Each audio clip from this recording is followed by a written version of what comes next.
Hello everyone. तो आप सभी को हमारे इस यूट्यूब चैनल वैदिकरण में स्वागत है। तो आज हम लोग करने वाले हैं लेक्चर नंबर 5। तो हम लोग के यहाँ देखते हैं कि हम लोग का जो भी रेलवे का एग्ज़ाम होता है, आरआरबी, एनटीपीसी और भी एग्ज़ाम, एएलपी, टेक्नीशियन, आरपीएफ, जो भी सारा एग्ज़ाम होता है उसका PYQ सेट वाइज सॉल्यूशन करते हैं।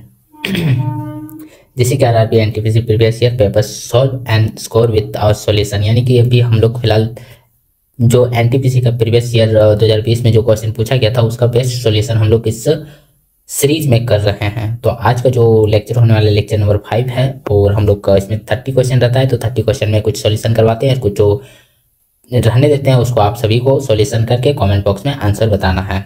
चलिए, तो हम लोग यहाँ जान लेते हैं, ये सभी के लिए यूजफुल होने वाला है, सभी के लिए यूजफुल होने वाला है। तो आप सभी ज़्यादा से ज़्यादा इसको शेयर करें, जैसे कि useful for all railway exams like RRB, NTPC, technician, JE, ALP, RPF and also group D.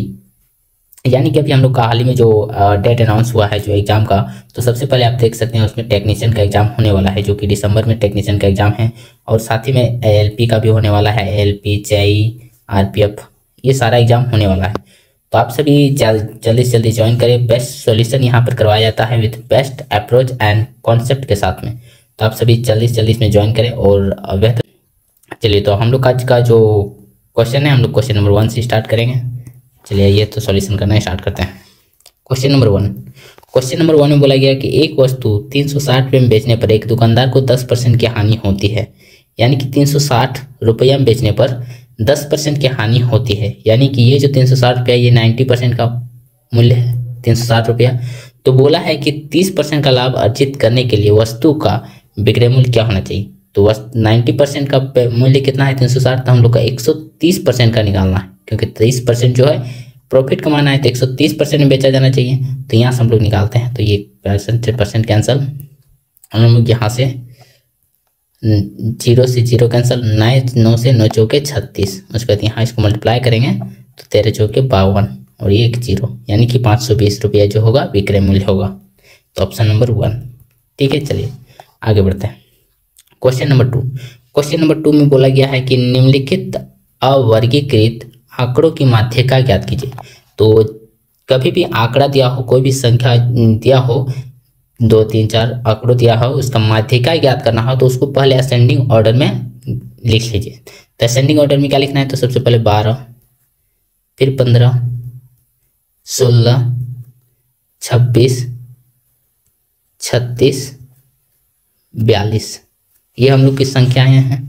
और इस संख्या को हम लोग यहाँ देखना है कि टोटल नंबर ऑफ संख्या कितना है। तो 1, 2, 3, 4, 5, 6 संख्याएं। तो कभी भी नंबर ऑफ संख्याएं इवन में हो तो उसके जो दोनों बीच के संख्याएं होंगे उसको जोड़ के आधा कर देना है। तो हम लोग की तो इसके बीच की संख्या क्या है, 16 और 26, तो ये दोनों को जोड़ेंगे तो कितना हो जाएगा, 6, 6, 12 के 2 हाथ में 1, 2, 1, 3 और 1, 4, 42/2, ये हमारी माध्यिका हो जाएगी। 42/2 यानी कि कितना आ जाएगा, तो 21। तो हम लोग की जो इस वर्गीकृत आंकड़ों की माध्यिका है वो क्या हो जाएगा, तो 21, यानी कि ऑप्शन नंबर 4, ठीक है। चलिए, और यहाँ पर अगर नंबर ऑफ संख्याएं ऑड रहता तो हमेशा वो बीच में जो संख्याएं आती बीच में वो हमारी माध्यिका होती। जैसे A, B, C, D, E, ये हमारी संख्याएं, तो हमेशा इसके बीच वाली संख्या होगी जो वो माध्यिका होगी, ठीक है। बीच वाली संख्या हमारी माध्यिका होगी। और नंबर ऑफ इवन रहेगा तो जैसे A, B, C, D, E, F, ये यहाँ 6 संख्याएं, तो 6 संख्या में हमेशा बीच की 2 संख्याओं को जोड़कर आधा कर देना है। बीच की 2 संख्या जैसे C + D/2, ये हमारी माध्यिका हो जाएगी। और यहाँ पर माध्यिका क्या हो जाएगा, C। चलिए, तो हम लोग आगे बढ़ते हैं। Question number 3। क्वेश्चन नंबर 3 में क्या है, तो 3 नल A, B, C एक टंकी को क्रमशः 15 घंटे, 12 घंटे और 18 घंटे में भर सकती है। यदि नल A और C दोनों एक साथ खाली टंकी को खोला जाता है तब खाली टंकी में खोला जाता है तब टंकी को भरने में लिया गया समय। तो हम लोग पहले A, B और C, यहाँ हम लोग देख लेते हैं। A कितना टाइम लेता है, तो 15 घंटा, B 12 घंटा, C 18 घंटा। तीनों का टोटल जो वर्क हम लोग निकालते हैं, यहाँ से टोटल काम कितना होना चाहिए, तो तीनों का एलसीएम 12 12 15 18 कैल्शियम आ जाएगा 180। यहाँ से हम लोग एफिशिएंसी निकालेंगे, ये टाइम हो गया। यहाँ से एफिशिएंसी निकालेंगे तो एफिशिएंसी क्या हो जाएगा 15 × 12 180। एक एफिशिएंसी कितना हो जाएगा 12, एक एफिशिएंसी 12, बी का 12 × 15 यानी कि बी का एफिशिएंसी 15, सी का एफिशिएंसी 18 है 180। तो टोटल काम कितना है 180, जिसमें से बोला है कि ए और सी दोनों एक साथ एक खाली टंकी में खोला जाता है, ए और सी। तो एक एफिशिएंसी 12 और सी का एफिशिएंसी है 10, तो 12 10 22। 22 के स्पीड से हम लोग इसमें भरते हैं तो कितना टाइम लगेगा, तो 22 8 176, 76 4 80 बटा में 22, इतना टाइम लगेगा। इसको हम लोग अगर करते हैं तो 8 2 बटा में 11, यानी कि ऑप्शन नंबर 1। चलिए आगे बढ़ते हैं। Question number 4। क्वेश्चन नंबर 4 में क्या बोला गया है, तो बोला कि निम्न आलेख 1980 से 1985 तक एक वस्तु के उत्पादन टन में दर्शाता है। आलेख पर आधारित प्रश्न का उत्तर दीजिए। तो यहाँ बोला गया किस वर्ष के दौरान पिछले वर्ष की तुलना में उत्पादित टन भार में सबसे अधिक शुद्ध वृद्धि हुई थी। चलिए तो हम लोग यहाँ देखते हैं क्या वृद्धि। तो 1980 से 81, 1980 81 में कितना था, तो 100 था। 1980 81 में 100 था, 81 82 में 200, फिर 82 83 में 400, फिर 83 84 में 500, फिर 84 85 में 600। तो हम लोग यहाँ जो वृद्धि देखने वाले हैं, तो वृद्धि यहाँ सबसे ज़्यादा कहाँ है, तो वृद्धि हम लोग यहाँ देखते हैं 81 82 से 82 83 में हुई है। ठीक है, यहाँ से यहाँ जाने में कितना की वृद्धि हुई है, तो 200 की वृद्धि हुई। तो कहाँ हुई है 82 83 में। तो 82 83 किस में है, तो ऑप्शन नंबर 4 में 82 83 1982 83। ठीक है, चलिए आगे बढ़ते हैं। Question number 5। क्वेश्चन नंबर 5 में क्या बोला गया है कि द्रव की एक मिश्रण में 1/5 भाग अम्ल, 1/5 भाग अम्ल, 2/5 भाग अल्कोहल और शेष भाग जल है। यदि मिश्रण की कुल मात्रा 20 लीटर है तो मिश्रण में जल की मात्रा ज्ञात कीजिए। ठीक है, तो हम लोग टोटल कितना मान लेते हैं, टोटल जो मिश्रण है 5 यूनिट है। कितना, 5 यूनिट। तो 5 यूनिट में 1/5 भाग अम्ल है। अम्ल कितना है 1/5, तो 5 का 1/5 1 यूनिट हो जाएगा। उसके बाद अल्कोहल, अल्कोहल तो अल्कोहल कितना है 2/5, तो इसका 2/5 2 यूनिट। बाकी शेष भाग जल है, तो शेष भाग कितना हो जाएगा, जल वाटर। 1 और 2 3 हो गया इधर, तो बचा कितना 2 यूनिट, तो 2 यूनिट वाटर है। तो टोटल कितना हो जाएगा 5 यूनिट। 5 यूनिट का मान कितना दिया हुआ है 20 लीटर।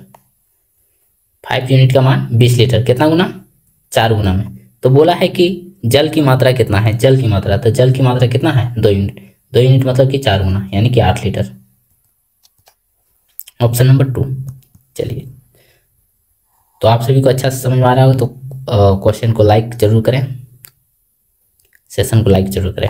चलिए आगे बढ़ते हैं। Question number 6। क्वेश्चन नंबर 6 में बोला है 10 लीटर विलयन में 2 लीटर पानी वाष्पित हो जाता है, शेष विलयन में 6% नमक पाया जाता है। वास्तविक विलयन में नमक का प्रतिशत क्या था। ठीक है, चलिए 2 लीटर वाष्पित हो जाता है, तो बचा कितना 8 लीटर। 8 लीटर में 6% नमक पाया जाता है। 8 लीटर में 6% नमक पाया जाता है, 6%। 8 लीटर में 6% नमक पाया जाता है, तो 10 लीटर में कितना परसेंट नमक होगा, 10 लीटर में, तो 8% में 6% है, 8 लीटर में 6% है। अगर उसमें हम लोग और पानी डाल देते हैं तो क्या हो जाएगा, वो जो उसका नमक का परसेंटेज है वो क्या होगा, घट जाएगा। ठीक है, जैसे कोई कंटेनर है, कोई कंटेनर में यहाँ नमक है, इसमें और पानी डाल देते हैं तो यहाँ जो नमक तो उतना ही रहेगा, लेकिन उसका जो परसेंटेज है वो घट जाएगा। तो क्या हो जाएगा, तो यहाँ हम लोग सॉल्यूशन करते हैं, तो 8 लीटर में 6% है, तो 10 लीटर में क्या होगा, कम होगा, यानी कि कम को ऊपर करना है और 10 को नीचे। तो यहाँ से 6 × 48 यानी कि 4.8%। ठीक है, तो वास्तविक विलयन में नमक का जो प्रतिशत है क्या होने वाला है, 4.8%। चलिए आगे बढ़ते हैं। Question number 7। क्वेश्चन नंबर 7 में क्या है, क्वेश्चन नंबर 7 को सॉल्यूशन करना है। चलिए सॉल्यूशन करते हैं हम लोग इसको जोड़ते हैं तो कितना हो जाएगा, 5 4 9 और 77 और 23 1 पॉइंट में है तो 1, तो 5 5 और ये 5 10 हो जाएगा, यानी कि 200/10। 200/10 को हम लोग क्या सॉल्यूशन करें तो कितना हो जाएगा 20, गुना में, ये गुना में है 3/5, 3/5 माइनस में 2/10, यहाँ 10 करते हैं तो 200 गुना, ये भी 200 गुना, तो 3 दूना 6, 6 माइनस 2 4, तो 4/10 ये हो जाएगा कितना 4/10 गुना में। चलिए इसको 5 माइनस 2 कितना हो जाएगा 3, यानी कि इसको हम लोग सॉल्व करते हैं 20 गुना में 4/10 प्लस का 3, तो 10 चाहिए 2 बार में, तो 2 चौके 8, 8 और 3 11, तो हम लोग का ऑप्शन 4 हो जाएगा, आंसर गार आएगा। ठीक है, चलिए आगे बढ़ते हैं। क्वेश्चन नंबर 8, क्वेश्चन नंबर 8 में क्या बोला गया है, तो 250 से 1000 तक कितनी संख्याएं 5 6 और 7 से पूर्णतः विभाज्य है। क्या है, पूर्णतः विभाज्य।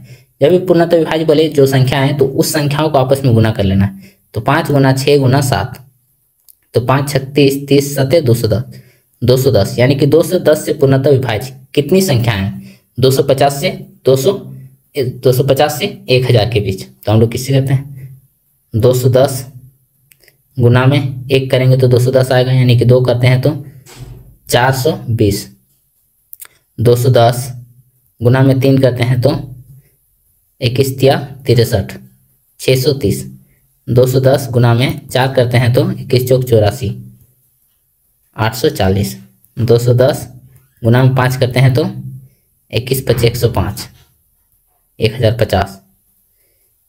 तो हम लोग यहाँ देखते हैं कि ये है 200 से 1000, 250 से 1000 के बीच में, ये 630 जो है इसके बीच में है, 840 जो है 250 से 1000 के बीच में है, ये जो है 1000 से ज़्यादा है, मतलब कि ये नहीं होगा, यानी कि 1 2 और 3। जो हम लोग की पूछा गया है कि 5 6 7 से पूर्णतः विभाज्य होने वाले 250 से 1000 तक में कितनी संख्या है, तो 3 संख्या है, ऑप्शन नंबर 4 हो जाएगा आपका आंसर। ठीक है, चलिए आगे बढ़ते हैं। क्वेश्चन नंबर 9, क्वेश्चन नंबर 9 में क्या बोला गया है, तो एक संख्या में 22 1/2%, 22 से 1/2% की कमी करने पर वह संख्या 217 हो जाती है, तो वह संख्या ज्ञात कीजिए। तो सबसे पहले इसका फ्रैक्शन लिखते हैं, तो इसका फ्रैक्शन निकालना, इसका फ्रैक्शन हो जाएगा 9/40। तो कैसे आता है, तो हम लोग देखते हैं पहले 22 1/2% ये है, तो इसको हम लोग पढ़ेंगे 22 तो 44 1 45, 45/2 गुना में परसेंट का 1/100, हम लोग यहाँ से काटते हैं 5 9 45 और 5 से 20 25 100, यहाँ जाएगा 9/40। इसका फ्रैक्शन जो क्या हो जाएगा, 22 से 1/2% का फ्रैक्शन 9/40। ठीक है, तो हम लोग यहाँ 9/40, तो हम लोग संख्या मान लेते हैं कितना है 40, हम लोग की जो संख्या है वो 40 है, तो 40 में 40 का अगर 22 से 1/2% का फ्रैक्शन ये है, तो इस 40 का 22 से 1/2% 9 हो जाएगा, तो 40 में 9 का कमी करेंगे तो कितना होगा 31, तो 31 यूनिट का मान जो है 217 है। तो हम लोग जो पूछा गया है वो पूछा गया है कि वह संख्या क्या है, तो वह संख्या हम लोग कितना है 40 यूनिट, तो 40 का मान निकाल देंगे, तो 40/31, तो 31 7 ये 7 का 7 गुना है, तो 7 चौके 28 यानी कि 280, वो जो संख्या है हम लोग का क्या है 280, ऑप्शन नंबर 2। चलिए ठीक है, आगे बढ़ते हैं। क्वेश्चन नंबर 10, क्वेश्चन नंबर 10 में बोला गया है एक बेलनाकार टंकी की क्षमता 6160 मीटर क्यूब है, यदि टंकी के आधार का व्यास 28 मीटर है तो टंकी की गहराई ज्ञात कीजिए। तो ये है व्यास, तो आर मतलब त्रिज्या, त्रिज्या क्या हो जाएगा तो 14 मीटर।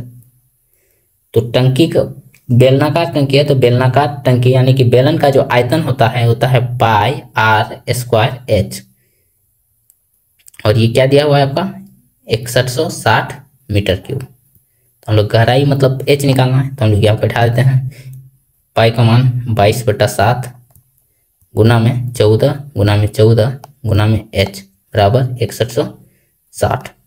यहाँ से काटते हैं तो 7 दूना 14, अब इसको काटते हैं तो 22 से इसको काटते हैं तो 22 दूना 44, 22 दूना 44 और ये हो जाएगा 7 17 बचेगा, 17 यानी कि 22 8 176 और ये 0, फिर 2 14 दूना 28, 28 से काटेंगे इसको तो 28 से 10 बार में कटेगा, यानी कि h बराबर आपका आ जाएगा कितना 10, यानी कि ऑप्शन नंबर 1। ठीक है, चलिए आगे बढ़ते हैं। आगे दिया हुआ है क्वेश्चन नंबर 11। क्वेश्चन नंबर 11 में दिया हुआ है 72 गुना 18 अंडर रूट में है और plus under root 0.04 plus under root 0.64 का मान ज्ञात कीजिए। तो यहाँ से हम लोग निकालेंगे तो 72 को इसको करते हैं जैसे कि 72 यानी कि 36 गुना में 2 गुना में 9 गुना में 2, तो यहाँ से हम लोग निकल जाएगा 6 गुना में 2 गुना में 3, प्लस का निकालेंगे तो 0.2 प्लस में ये 0.8 ये निकलेगा। तो हम लोग 6 दूना 12 या 36 और ये 0.2 और 0.8 हो जाएगा 1, 36 और 1 37, ऑप्शन नंबर 4। ठीक है, चलिए आगे बढ़ते हैं। Question number 12। एक आयत का क्षेत्रफल 300 सेंटीमीटर स्क्वायर है और इसके विकर्ण की लंबाई 25 सेंटीमीटर है, तो आयत का परिमाप ज्ञात कीजिए। ठीक है, तो एक आयत है, आयत की जो लंबाई है L है और चौड़ाई B है, तो इसका जो क्षेत्रफल होता है LB, एरिया होता है LB, और इसका जो विकर्ण होता है डायगोनल, विकर्ण निकालने का फॉर्मूला होता है under root L square plus B square. ठीक है, तो चलिए, तो हम लोग यहाँ से L स्क्वायर और B स्क्वायर ये है विकर्ण, तो हम लोग निकालना है कि आयत का परिमाप क्या है। ठीक है, तो हम लोग कैसे निकालते हैं, तो हम लोग बहुत ही आसानी से निकाल सकते हैं। तो हम लोग यहाँ फॉर्मूला लगा देंगे, लंबाई गुने चौड़ाई तो आपका हो जाता है 300, अब विकर्ण का फॉर्मूला बता दिए हैं, तो ये दिया हुआ है आपका, ये दिया हुआ है कितना 25। ठीक है, विकर्ण कितना दिया हुआ है 25। हम लोग दोनों तरफ अगर स्क्वायर कर देते हैं, ये रूट को इधर ले जाते हैं, तो ये क्या हो जाएगा L square plus B square बराबर 625। ठीक है, यहाँ तक कोई दिक्कत नहीं होगा। उसके बाद हम लोग करते हैं, या फिर यहाँ से आप हिट एंड ट्रायल भी लगा सकते हैं।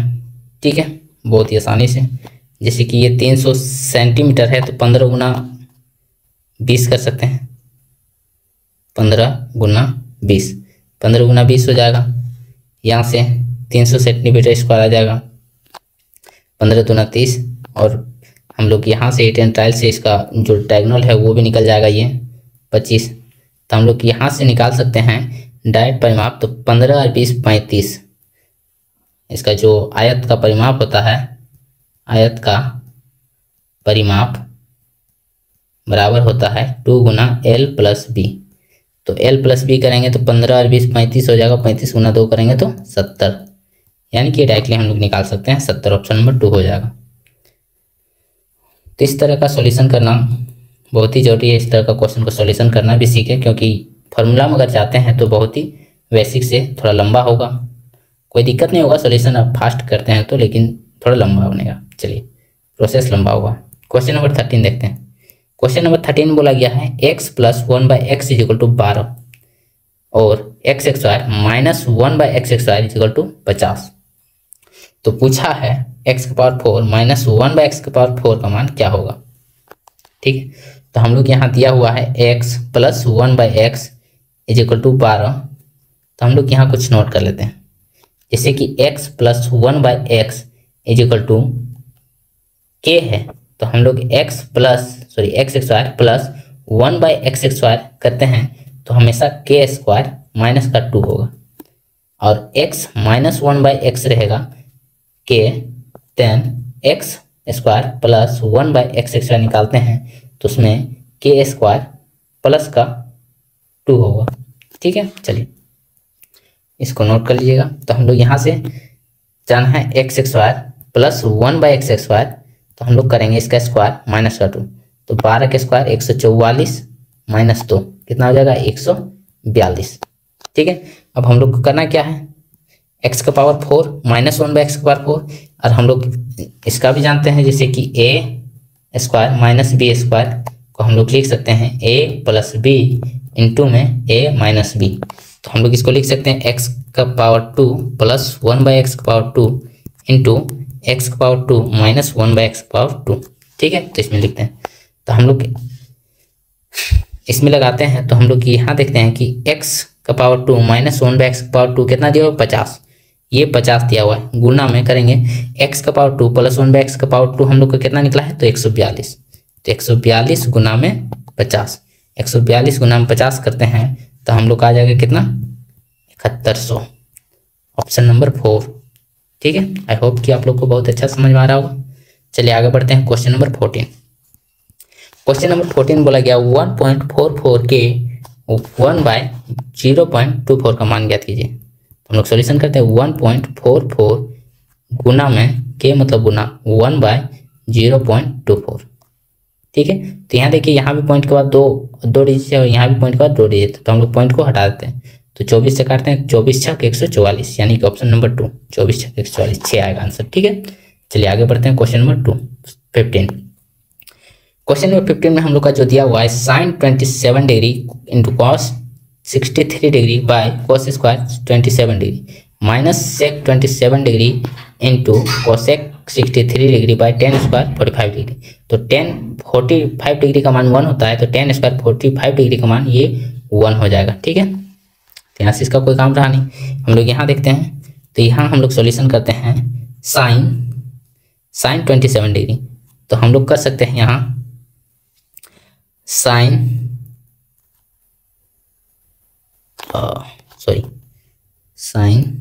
यहाँ नहीं, कॉस 90 माइनस 27। तो कॉस होता है, कभी भी हम लोग जानते हैं cos 90 minus theta is equal to होता है साइन थीटा। तो इसका हम लोग प्रयोग करने वाले हैं। तो यहाँ कॉस 90 माइनस 27 डिग्री, यानी कि कॉस चेंज हो जाएगा साइन में, तो ये हो जाएगा साइन 27 डिग्री। तो यहाँ sine 27 degree into sine 27 degree कितना हो जाएगा, साइन स्क्वायर 27 डिग्री बटा में कॉस स्क्वायर 27 डिग्री। ठीक है, यहाँ और यहाँ हम लोग माइनस में देखते हैं, तो सेक 27 डिग्री, सेम उसी तरह कोसेक 90 माइनस 27 करेंगे तो कोसेक चेंज हो जाएगा सेक में, यानी कि sec 27 degree. Sec 27 degree into sec 27 degree into sec 27 degree is equal to sec square 27 degree. और नीचे का 1 हो गया, तो इससे कुछ लेना देना नहीं। आगे में साइन बटा कोस होता है 10, यानी कि 10 स्क्वायर 27 डिग्री माइनस का सेक स्क्वायर 27 डिग्री। तो हम लोग जानते हैं sec square theta minus 10 square theta is equal to 1 and 10 square theta minus sec square theta is equal to -1। तो यहाँ सेम है, 10 square theta minus sec square theta is equal to हो जाएगा आपका माइनस का 1, यानी कि ऑप्शन नंबर 4। ठीक है, चलिए आगे बढ़ते हैं क्वेश्चन नंबर 16। क्वेश्चन नंबर 16 बोला गया है एक वृत्त में जिसकी त्रिज्या 10 सेंटीमीटर है एन एक्स वाई और पी क्यू दो समांतर जीवाएं हैं जिनकी लंबाई क्रमशः 12 सेंटीमीटर और 16 सेंटीमीटर है। तो जो दो जीवाएं केंद्र के विपरीत दिशा में स्थित है, जीवाओं के बीच की दूरी ज्ञात कीजिए। ठीक है, तो चलिए पहले हम लोग एक सर्कल बनाते हैं। ठीक है, एक सर्कल जिसमें दो जीवा है, पहला ये दूसरा। तो पहला जीवा क्या है, एक्स वाई और दूसरा पी क्यू। यहाँ सेंटर है ओ, हम लोग सेंटर मान लेते ओ। ठीक है, तो सेंटर से इसकी बीच की दूरी ज्ञात करने बोला है कि इसकी जो दूरी होगी वो क्या है। ठीक है, तो हम लोग की ये एक्स वाई कितना है 12 सेंटीमीटर, यानी कि 6 और दूसरा जो है दूसरा जीवा वो 16 सेंटीमीटर, मतलब कि 8। ठीक है, तो हम लोग यहाँ से इसको कर सकते हैं, यहाँ से एक रेडियस खींचते हैं, जो कि रेडियस आपका दिया हुआ है कितना 10 सेंटीमीटर। तो हम लोग पाइथागोरस त्रिप्लेट से लिखा, हम लोग आप लोग को पता होगा कि 6, 8, 10 ये एक पाइथागोरस त्रिप्लेट है। तो यहाँ 8 है, यहाँ 10 है, तो ये कितना हो जाएगा 6। ठीक है, सेम इसी तरह अगर इधर बनाते हैं तो यहाँ हम लोग देखते हैं, तो ये 6 है ये 6 है, ये 10 है, तो ये कितना हो जाएगा 8। तो हम लोग का जो दूरी निकालने बोला है वो हम लोग इजीली निकाल सकते हैं। यहाँ से यहाँ दूरी कितना हो गया 8 सेंटीमीटर, और यहाँ से यहाँ दूरी कितना है 6 सेंटीमीटर, यानी कि दोनों जीवाओं के बीच की दूरी का हम लोग 8 + 6 = 14 सेंटीमीटर इजीली निकाल सकते हैं। तो ऑप्शन नंबर आपका हो जाएगा 1, ठीक है, 14 सेंटीमीटर। चलिए आगे बढ़ते हैं। Question number 17। क्वेश्चन नंबर 17 बोला है 2 संख्याओं का लघुत्तम समापवर्तक 156 है और उनका महत्तम समापवर्तक 26 है। यदि संख्याओं का अंतर भी 26 है तो संख्याओं का योग क्या है? ठीक है, लघुत्तम समापवर्तक मतलब कि एलसीएम, और ये महत्तम समापवर्तक एचसीएफ आपका 26 है।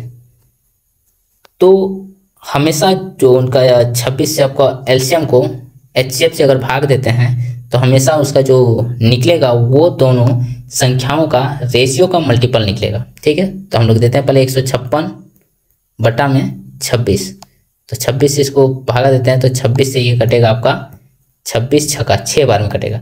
ये जो 6 आया है वो दोनों संख्याओं का फर्स्ट संख्या एवं रेशियो दूसरा संख्या का रेशियो का होगा मल्टीपल, रेशियो का मल्टीपल 6। तो हम लोग इसको तोड़ सकते हैं 2:3 में, यानी कि अगर ये संख्या अगर आपका 2x होगा तो ये आपका 3x होगा। तो ये दोनों का जो डिफरेंस दिया हुआ है x आएगा डिफरेंस, जो कि आपका दिया हुआ है 26। तो आपका दोनों संख्या का योग कितना हो जाएगा? तो 5x मतलब कि 5 × 26, तो आपके कितना हो जाएगा 26 × 25 130। ठीक है, तो ऑप्शन नंबर 2।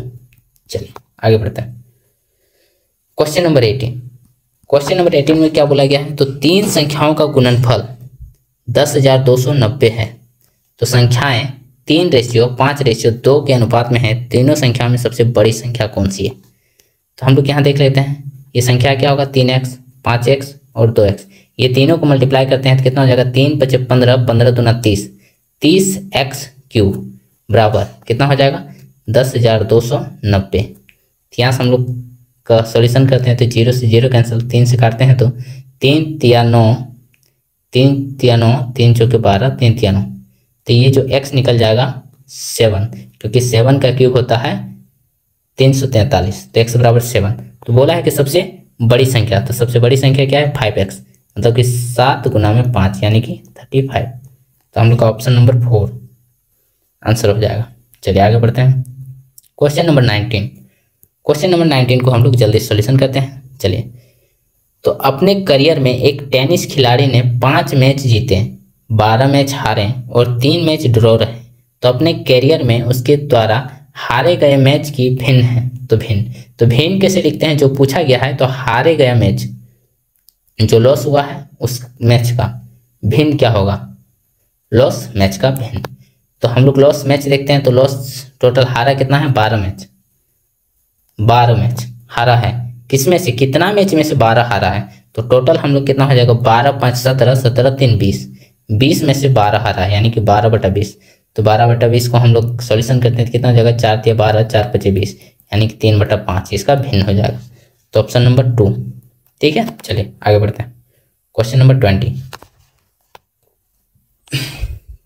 क्वेश्चन नंबर 20 ये बहुत ही एक सरल सा सवाल है, तो इसका सॉल्यूशन करते हैं। तो 4 × sin² 30 डिग्री, तो sin 30 डिग्री का मान होता है 1/2, तो sin² 30 डिग्री हो जाएगा 1/2, यानी कि 1/2 का स्क्वायर यानी कि 1/4 plus 3 × cot 60 degree, cot 60 degree का मान होता है 1/√3, तो cot स्क्वायर 60 डिग्री इसलिए √3 का स्क्वायर हो जाएगा 3, तो 1/3 माइनस का 2 × tan² 45 डिग्री, यानी 10 45 डिग्री 1 होता है, तो tan² 45 डिग्री का मान भी 1 होगा।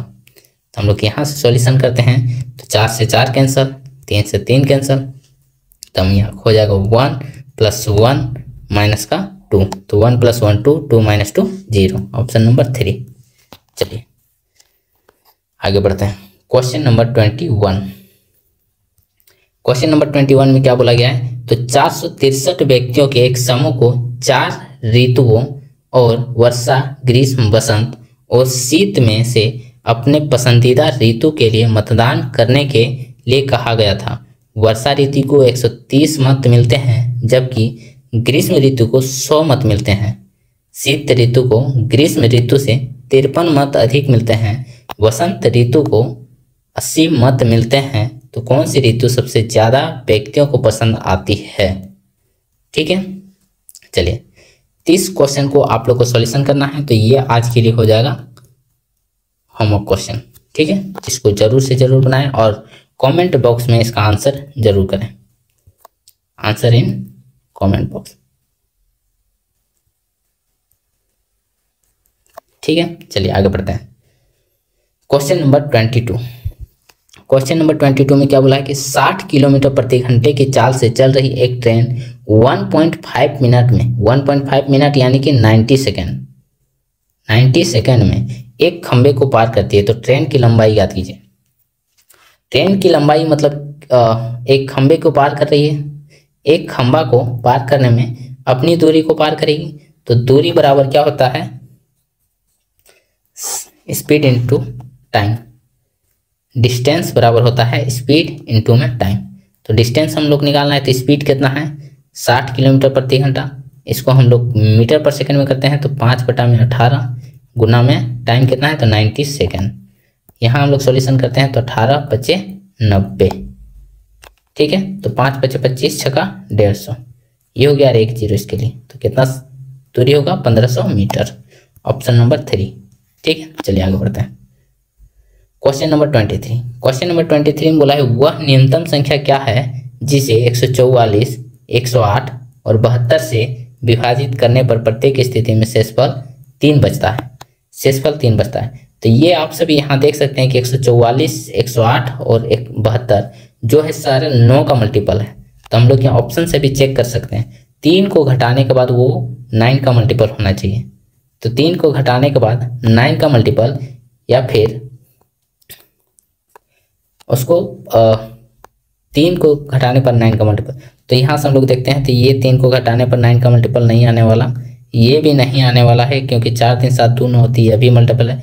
9 4 13 2, 9 4 13, 13 और 2 15, 15 में 3 घटाएंगे तो 12, ये भी 9 का मल्टीपल नहीं है। 5 4 9, 9 में 3 9 3 12, 12 में 3 घटाएंगे 9 आएगा, जबकि ये आपका आंसर हो जाएगा। ठीक है, बाय ऑप्शन।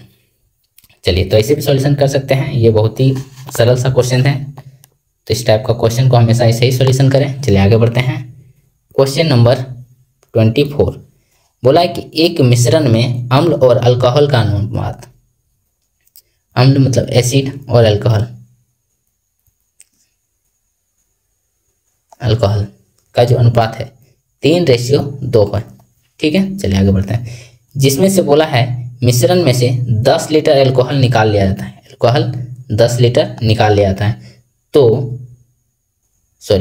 10 लीटर अल्कोहल मिलाने पर, 10 लीटर जो है अल्कोहल मिलाने पर अम्ल और अल्कोहल का अनुपात जो है 3:5 हो जाता है। कितना हो जाता है? 3:5। तो मूल मिश्रण में अम्ल की मात्रा लीटर में क्या थी?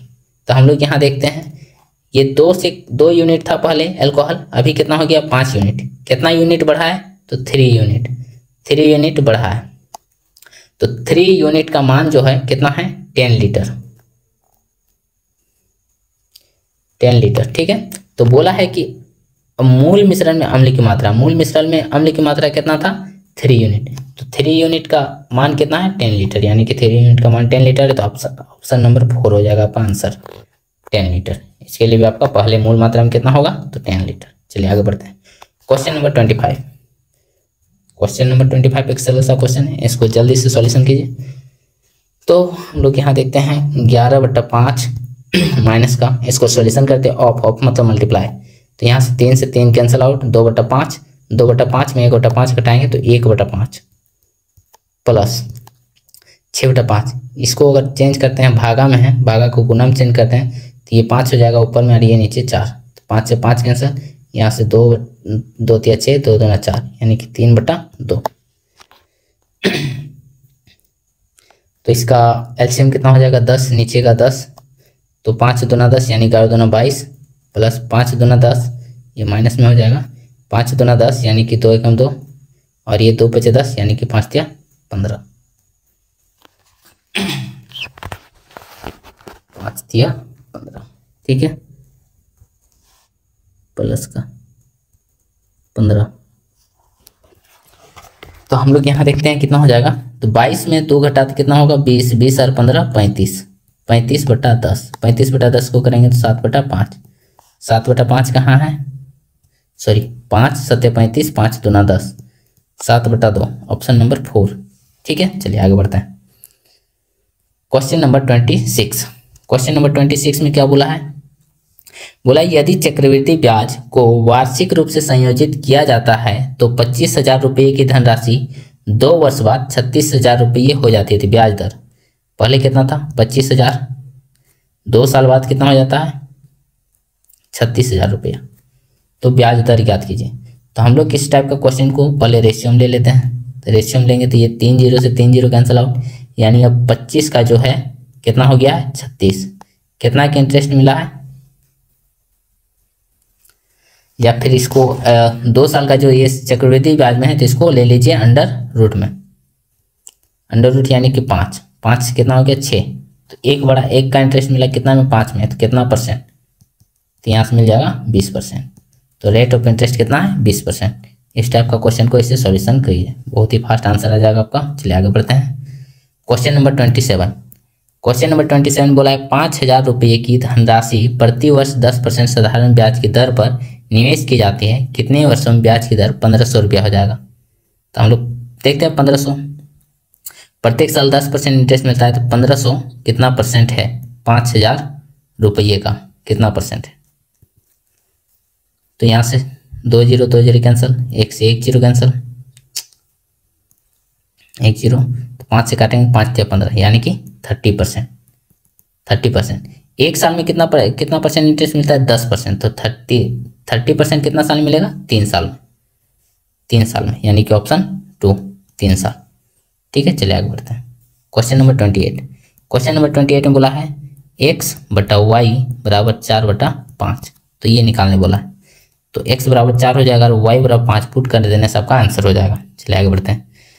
तो x के जगह हम 4 रखेंगे तो 5 चौके 20 और y के जगह में 20 प्लस y की जगह 5 तो 7 बचे 35, तो 35 और 20 55 बटा में 5 चौके 20, 20 माइनस 35 कितना हो जाएगा 20 माइनस 35 माइनस का 15 प्लस 6 चौके 24 प्लस 7 चौके 28 और ये 7 सॉरी ये आपका हो जाएगा कितना, ये 6 चौके 24 और ये y की जगह 5 है तो 4 बचे 20, तो ये हो जाएगा आपका 44 बटा में 7 चौके 28 माइनस में 8 बचे 40, तो माइनस में करते हैं तो ये कितना हो जाएगा 28, 40 में 28 घटाएंगे तो 12, ये हो गया आपका।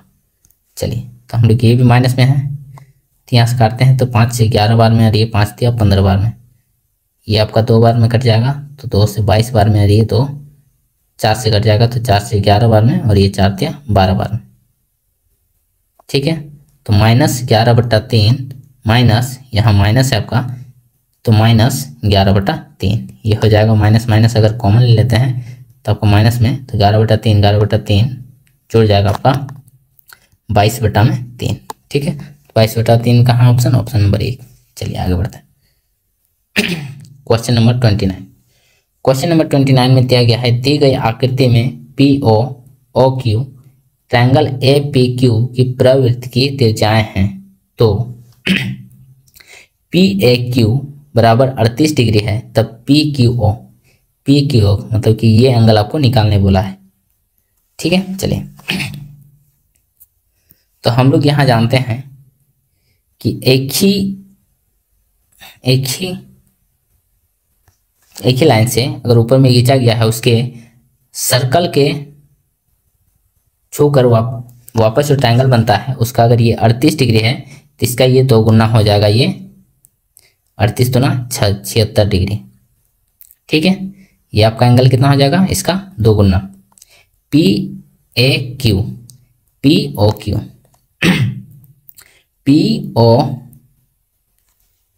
चलिए रुकिए, ट्रायंगल POQ बराबर 2 गुना में ट्रायंगल PAQ ये होगा। तो यहाँ से ये निकल गया 76 डिग्री। तो हम लोग triangle A P O Q में देखते हैं, ट्रायंगल पी ओ क्यू बराबर देखेंगे तो 76 डिग्री है, तो ये तीनों कोना का योग क्या होगा 180 डिग्री, यानी कि 180 डिग्री में 76 डिग्री घटाते हैं तो ये दोनों का, ये ट्रायंगल जो दोनों बराबर है तो यहाँ से 76 तो 104 हो जाएगा, 104 को 2 से भागा देंगे तो 52 दूना 104, यानी कि ये आपका जो ट्रायंगल होगा कितना 52 और ये आपका कितना हो जाएगा 52, यानी कि जो निकालने वाला है पी क्यू ओ का मान क्या हो जाएगा 52 डिग्री, यानी कि ऑप्शन नंबर 2। चलिए आगे बढ़ते हैं। Question number 30। चलिए क्वेश्चन नंबर 30। क्वेश्चन नंबर 30 में क्या बोला गया है, तो 3 cos theta is equal to √2। तो हम लोग यहाँ से cos थीटा निकालते हैं। cos थीटा बराबर कितना हो जाएगा 1/√3। ठीक है, यहाँ से हम लोग tan थीटा को मान हम लोग पुट कर देते हैं sin थीटा बटा में cos थीटा, तो sin theta into cosec theta 1 हो जाएगा, sin theta into cosec theta 1, यानी कि 1/कोसेक थीटा cos थीटा, तो 1/cos थीटा का मान क्या होगा, तो cos थीटा इसको हम लोग लिख सकते हैं cos थीटा, तो √3 बराबर 1/cos थीटा, यानी कि 1/cos थीटा बराबर कितना हो जाएगा √3, ऑप्शन नंबर 2। चलिए आई होप कि आप सभी को बहुत ही बढ़िया से समझ में आया होगा। तो यहाँ से हम लोग का आज का क्वेश्चन होता है कंप्लीट, और जो एक क्वेश्चन छूटा है, एक क्वेश्चन उसको आप लोग घर से बना के, घर में बना के आराम से बताइएगा कमेंट बॉक्स में। चलिए यहाँ तक आप सभी को बहुत ही अच्छा से समझ में आया होगा। चलिए तो वैदिक एरा चैनल को सब्सक्राइब कर लें और ज़्यादा से ज़्यादा शेयर करें, क्योंकि जो भी एग्ज़ाम होने वाला है अभी हाल ही में NTPC का एग्ज़ाम होने वाला है, टेक्नीशियन का हाल ही में दिसंबर में एग्जाम डेट निकला है, दिसंबर में एग्ज़ाम होने वाला है, JEE का होने वाला है, LP का होने वाला है, RPF का होने वाला है, और आगे जो ग्रुप D का वैकेंसी आने वाली है उसका भी एग्ज़ाम होने वाला है। तो इसको ज़्यादा से ज़्यादा शेयर करें, और सेशन अच्छा लगा होगा तो लाइक ज़रूर करें। चलिए थैंक यू, आपका दिन शुभ हो।